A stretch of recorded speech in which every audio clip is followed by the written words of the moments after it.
В этом году Алекминск отпразднует 380-летие. По этому поводу в столице республики прошло уже 2 совещания.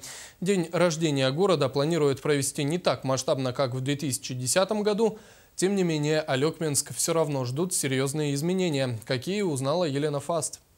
С целью на месте определиться с мероприятиями и планом работы к 380-летию города Алекминска здесь проведено большое совещание с руководителями организаций предприятий, депутатами и предпринимателями. Мы встречались уже дважды, и сегодня мы прилетели и посмотрели все объекты, что будет делаться, какие планы.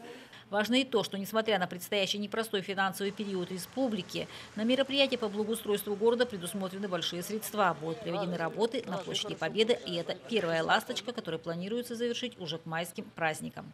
Важным акцентом совещания стала перспектива основательного ремонта дорог. По городу Алекминску из субсидий дорожного фонда будет предусмотрено 20 миллионов рублей.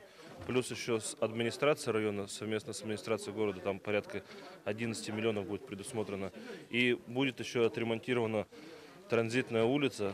Это вот транзитная дорога, которая идет через Алекминск, это автодорога, республиканская автодорога у нас. Там получается общий объем финансирования где-то порядка 46 миллионов рублей. Там вот сегодня утром тоже обсуждали предварительно.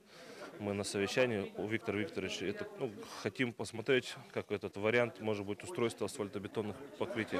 Самое главное, подчеркнул в итоге Виктор Викторович, не только ждать праздника, но и самим активно готовиться, чтобы быть участниками, а не гостями юбилея. Елена Фаст, Максим Копылов, Геннадий Лопатинский, НВК Саха, Алекминск.